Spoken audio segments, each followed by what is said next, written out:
itu pasti ada pembagian brosur di mana itu dilakukan tidak menggunakan influencer.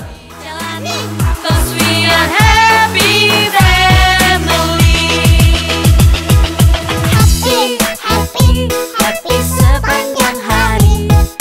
Ayah bunda lagi sidang proposal sama kampus, saya sukain banget. Oh ini khusus semoga semuanya berjalan lancar dan cepat selesai. Oke.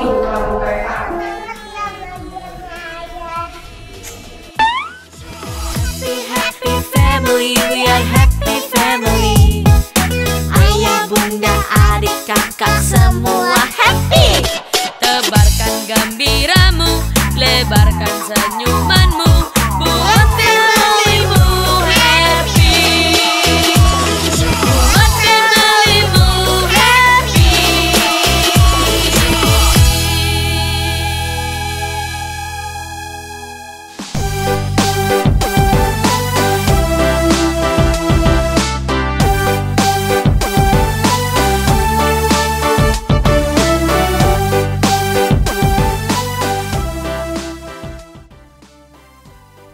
Selamat pagi Pak Dokter. Atau Kita mulai ya Pak. Assalamualaikum warahmatullahi wabarakatuh. Waalaikumsalam warahmatullahi wabarakatuh. Selamat pagi.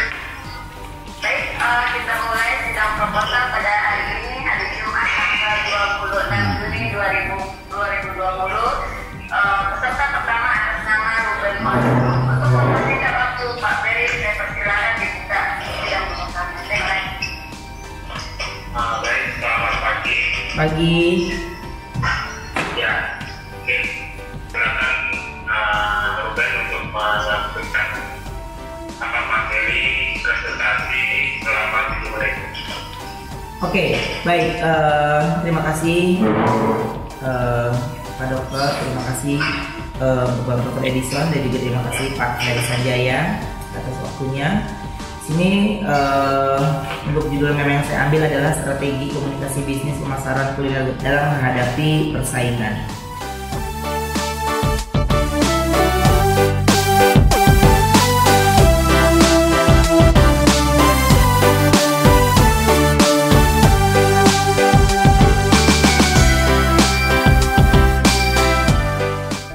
Oke, Donsu hari ini ada sidang proposal. Jadi yang pastinya doain semoga lancar semuanya. Tadi sih aku lihat ngintip sebentar gitu, semuanya lancar dan balik lagi masak ya.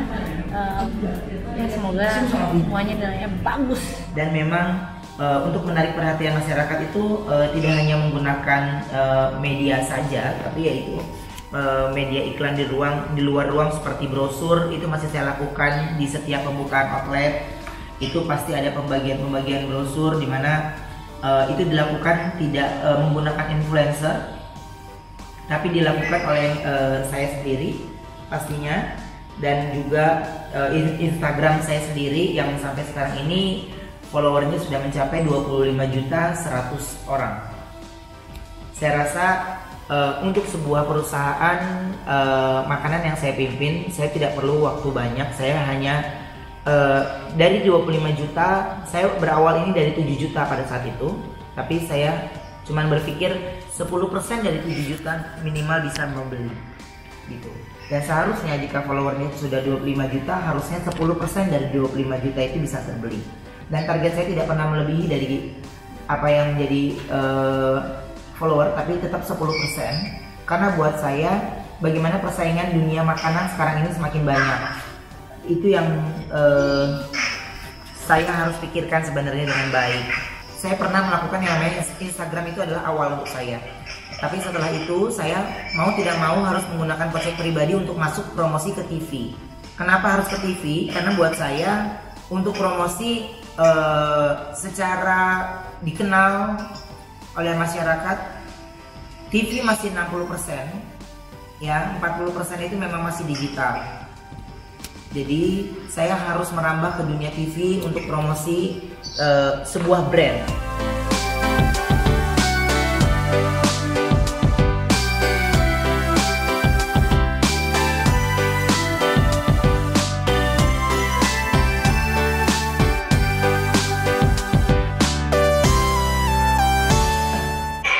tidak bisa melakukan pemasaran yang berlebihan karena harus mengikuti aturan pemerintah. Jadi semua secara digital.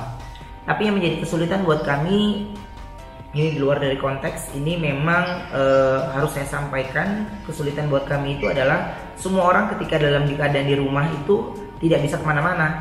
Jadi semua orang bekerja, semua orang ini. Jadi kami pun yang sudah memiliki banyak karyawan, mau tidak mau harus berpikir lagi apa yang harus kami lakukan dengan brand kami. Karena semua orang kan pada bisnis makanan, finally pada akhirnya ya. Ada penawaran ke saya, apa mungkin jual cabenya saja? Saya rasa tidak mungkin, karena saya tidak menggunakan bahan pengawet untuk jangka waktunya bisa berapa kuat lama untuk cabenya gitu. Karena emang saya tidak mempersiapkan perusahaan saya untuk frozen. Dan memang untuk teori dasar strategi komunikasi bisnis ini memang dengan tujuan mengetahui strategi pemasaran yang dilakukan dalam menghadapi persaingan. Di sini saya akan mengajak untuk melihat definisi konseptual, di mana yang pertama ini adalah komunikasi pemasaran, yang kedua ini adalah strategi bisnis, yang ketiga adalah brandnya, dan yang keempat persaingan usaha. Saya akan jelaskan bagaimana komunikasi pemasaran.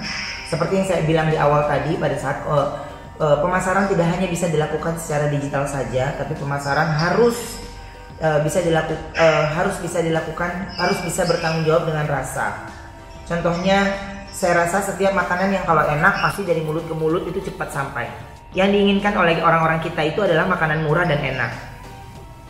Dan itu yang saya rasa saya harus pikirkan lagi, bagaimana per 3 bulan saya harus merubah pola sistem dagang kami. Per 3 bulan atau bahkan per 2 bulan kami sudah memiliki 2 menu, setiap 2 bulan itu memiliki menu-menu baru. Ya, jadi menu-menu lama, bagaimana caranya memasukkan menu baru? Saya harus lihat rata-ratanya dari misalnya 17 menu yang saya punya, mana yang ada di posisi terbawah dari sistem penjualannya. Jadi dari situ yang saya hilangkan, masukin menu baru sehingga pelanggan tidak berasa ada menu yang hilang. Itu yang saya lakukan.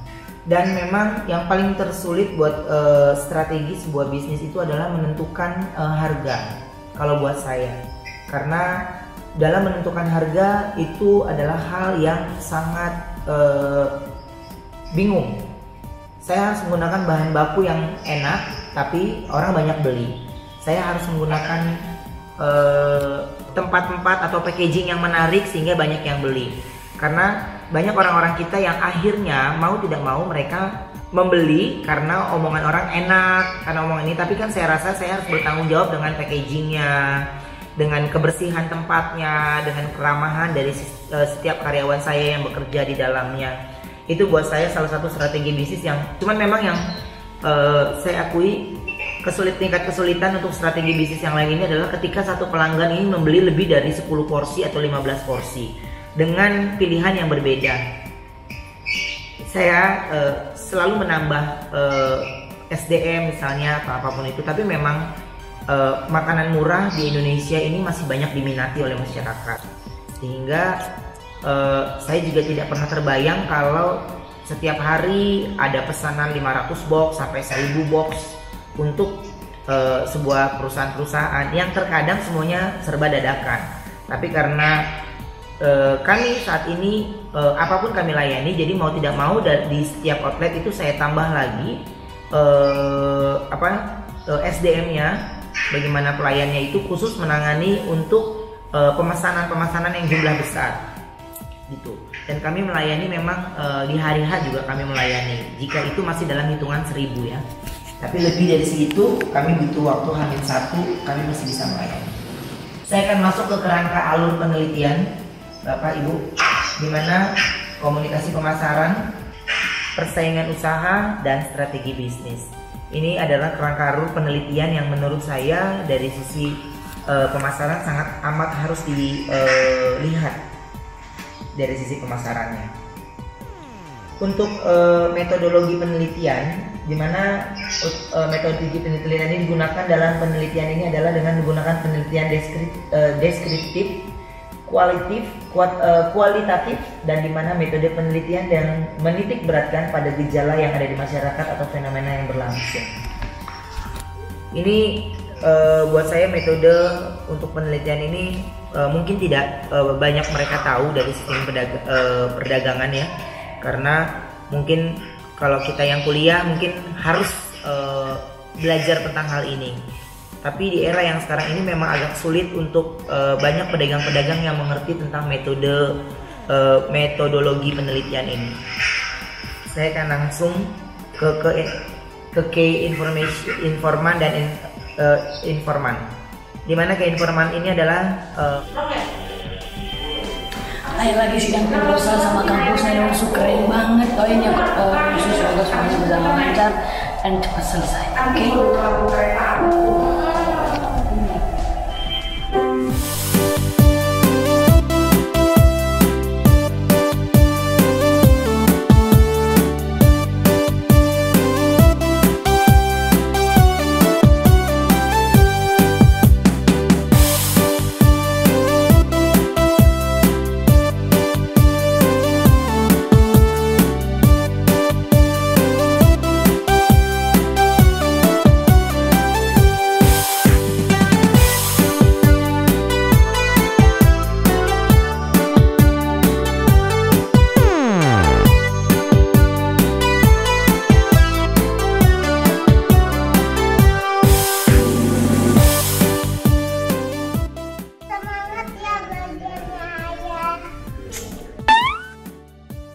Informan ini memang untuk informan memang saya ada adik saya bekerja sama juga dengan tidak sendiri tapi dengan adik saya ya, dengan Jordi. Dia yang meneruskan apa yang menjadi keinginan saya dan dia teruskan semuanya secara resmi, secara data, dan itu yang saya lakukan sampai saat ini. Ini ada teknik pengumpulan data, di mana teknik pengumpulan data ini saya lakukan juga untuk yang pertama observasi ya, observasi. Dan kenapa ini observasi dulu?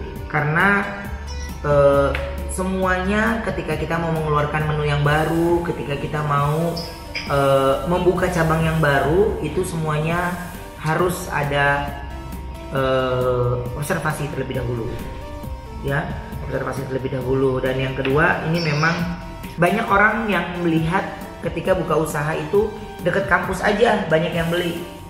Banyak orang yang buka usaha deket kantor-kantor aja banyak yang beli. Saya sudah mencoba beberapa, saya sudah meriset beberapa tempat dan saya pun mencoba membukanya seperti yang diarahkan gitu ya. Tapi ternyata memang hasilnya tidak ada jaminan ya, karena buka dekat kampus ya, saya rasa nggak setiap hari anak kampus itu beli. Saya rasa di kantor di era yang kemarin, di era COVID-19 ini, ternyata perkantoran semuanya tutup ya, dan tidak aktif, semua bekerja dari rumah. Nah, dan dari situ terlihat dari masa normal pada saat sebelum ada pandemi ini sangat amat tidak berpengaruh untuk sebuah tempat berdekatan dengan yang familiar atau bersebelahan dengan yang familiar gitu. Jadi berikutnya ini saya akan jelaskan bagaimana teknik analisis data. Ini adalah yang pertama, ini masa pengumpulan data, dan yang kedua ini ada reduksi data, ada antisipasi selama dan pasca. Ini termasuk dalam analisis. Juga ada penyajian data. Penyajian data juga termasuk selama dan pasca. Karena semua reduksi data, penyajian data, dan penarikan kesimpulan verifikasi ini termasuk dalam analisis. Jadi ini yang saya bisa jelaskan untuk hari ini.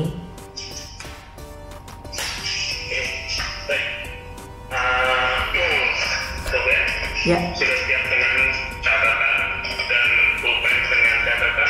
Ya, siapa? Karena kami sebagai penguji akan memberikan masukan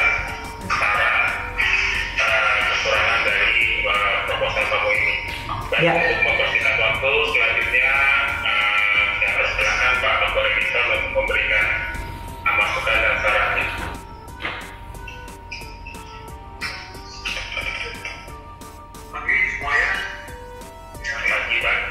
Lagi Pak. Kayak pemasaran, strategi pemasaran kan? Iya. Pemasaran dan komunikasi. Kaitannya apa? Kaitan pemasaran dan strategi komunikasi. Ya. Kaitan strategi pemasaran dengan komunikasi. Oke, kaitannya buat saya kuat ya, karena memang untuk kaitan pemasaran dan ilmu komunikasi buat saya ketika kita memasarkan atau sebuah produk yang kita jalani saat ini, ya kita membutuhkan komunikasi yang baik. Contoh komunikasi yang baik ini adalah bagaimana relasi-relasi yang bisa membuka link saya lebih banyak lagi. Itu secara strategi ya memang sangat dibutuhkan komunikasi yang baik pastinya. Dan untuk pedagang baru atau pemilik usaha baru, saya rasa komunikasi itu sangat penting untuk wawasan yang meluas lagi, untuk wawasan yang lebih. Sebuah brand itu tidak hanya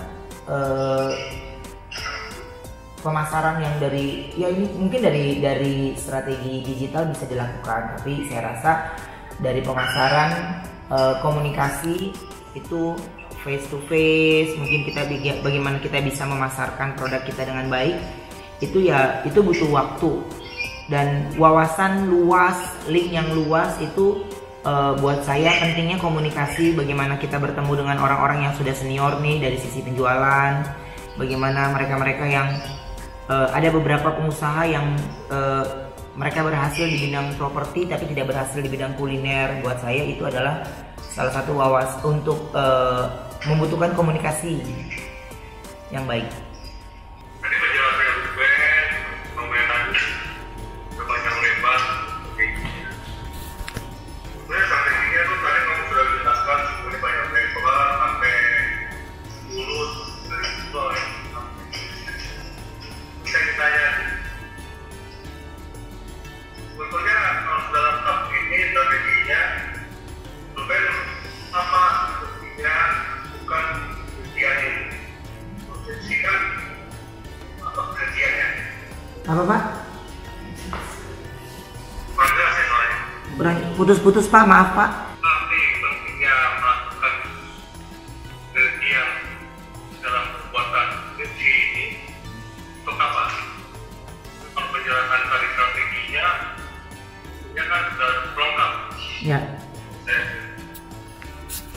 Ini untuk apa melakukan penelitian lagi? Ya, silakan. Untuk apa melakukan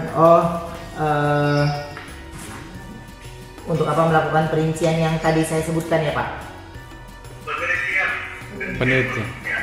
Oh, jadi tujuan ya. Jadi ini saya jelaskan ya. Pada berarti ingin bertanya. Ya. Alasan kamu melakukan penelitian ini apa? Karena kan semua yang itu sudah melakukan itu. Kenapa perlu dibuat penelitian ini? Jadi tujuan, kalau semuanya sudah saya lakukan, tapi di tujuan penelitian itu ya memang kalau saya merasa tidak banyak hal yang bisa saya kerjakan saat ini karena ada rasa tidak tahu saya sebenarnya gitu. Jadi saya harus melakukan penelitian itu ya karena saya butuh mengetahui apa yang memang menjadi pertanyaan besar buat saya gitu. Salah satu pertanyaan besar dari saya itu adalah ya kayak besarnya outlet gitu ya. Contohnya besarnya outlet. Ada beberapa di beberapa kota yang saya punya itu mereka sudah upgrade dibanding yang lain, ya. Tapi ternyata memang tidak bisa menjadi akurat kalau tempat yang dingin, tempat yang bagus itu orang pasti datang. Itu tidak menjadi jaminan ternyata. Jadi itu pun menjadi abu-abu sih pastinya buat saya karena tidak menjadi satu jawaban kalau tempat bagus itu pasti pengunjungnya banyak gitu. Jadi itu yang saya harus lakukan penelitian sebenarnya. Itu salah satu yang Masih saya belum temukan jawabannya. Tadi teorinya ada penjelasan teori tidak? Pak? Ada teori ya. Dari kajian itu ya, yang teori dasar ya Pak? Teorinya apa? Teori pertukaran. Teorinya atau yang teorinya? Teori dasar. Ya. Iya, Teorinya apa? teori pertukaran. Penjelasannya bagaimana? Jadi teori yang digagas oleh George C. Homans ini menyatakan bahwa exchange atau pertukaran adalah interaksi antara orang-orang yang dipertahankan melalui penguatan. Ini maksud dengan pertukaran lanjutan adalah hal-hal yang diharapkan membawa manfaat lebih dari yang diharapkan dari berbagai kegiatan alternatif. Menurut Homans, orang belajar untuk mengharapkan perilaku tertentu dari orang lain sebagai respon terhadap tindakan mereka sendiri. Dan memang sebagai gantinya kasih sayang dan hormat diberikan kepada orang-orang yang bertindak sesuai dengan cara yang dihargai, yang memperkuat perilaku dengan demikian. Dan pertukaran barang dan jasa untuk uang hanyalah bagian dari proses pertukaran sosial yang jauh lebih luas dan lebih dalam. Itu Pak. Kemudian tadi ada alur berpikir ya. Alur berpikir. Alur berpikir ya. Di sini aja Bu, di sini nggak dekat. Alur berpikirnya itu deduktif apa induktif? Deduktif. Benar. Deduktif. Alur berpikir Metode penelitiannya apa? kualitatif. Kualitatif. Ya. Bukan kuantitatif ya. Bukan. Kenapa Ruben pakai kuantitatif dan kuantitatif? Itu kalau mau mencari teori tentang bagaimana masyarakat di DKI Jakarta pilihannya ya berapa persen itu bagusnya apa? Kuantitatif atau kualitatif? Kuantitatif. Kuantitatif. Ya. Nah, saya dulu ya dari saya. Iya Pak. Ya, silakan Pak Ferry. Terima kasih. Ya, terima kasih Pak Dokter. Ruben. Ya. Suara saya putus-putus nggak, Ben? Sedikit gresek-gresek. Tes. Ya, ya, dengar. Ben, ini saya ada beberapa masukan ya, Ben ya. Tolong dicatat ya, Ben. Ya. Yang pertama terkait dengan judul kamu ya. Ya. Judul. Ya. Judul kamu memakai kata komunikasi bisnis pemasaran. Kamu mau memakai apa? Komunikasi bisnis atau komunikasi pemasaran? Yang kedua terkait dengan teori yang dipakai. Ya. Teori kamu ini dijadul, Ben. Kalau 4P ya. Kamu kan hanya bicara tentang promosi, produk, price, dan place. Ya. Nah, sekarang itu udah ada 10P, bukan 4P lagi. Nah, selain 4 itu ada yang namanya proses. P kelima proses.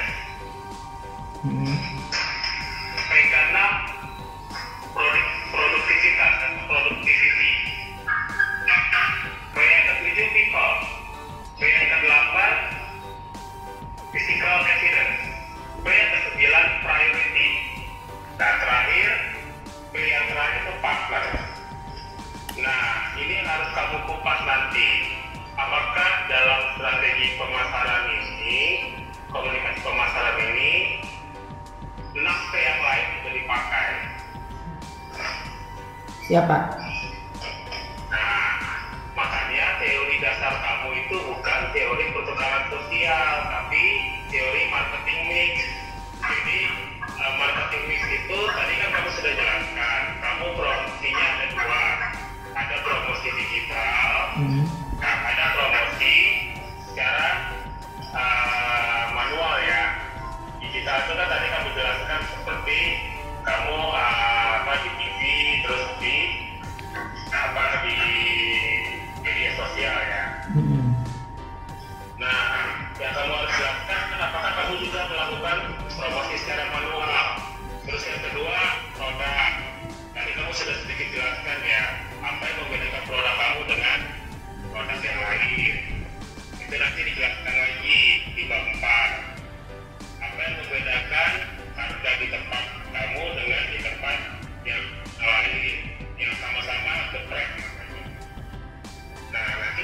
bisa juga tuh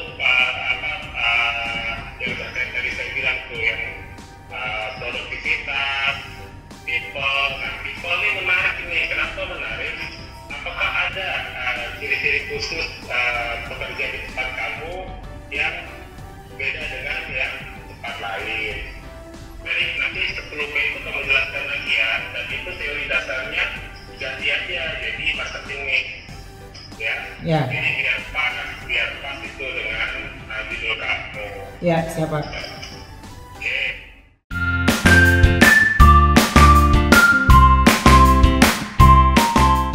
Ini aku baru selesai sidang proposal. Masuk. Ini Cici.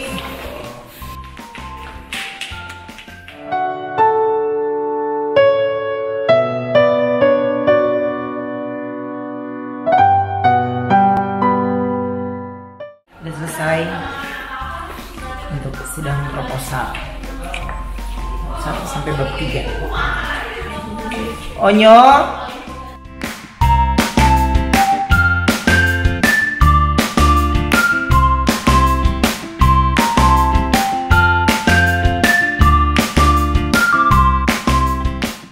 Gimana tadi sidangnya? Udah dong. Udah selesai? Tadi udah selesai. Pas, benar semua. Kan masih 2 minggu lagi perbaiki. 2 minggu baru sidang skripsi. Besok ada lagi? 2 minggu lagi. Baru ini baru sidang proposal.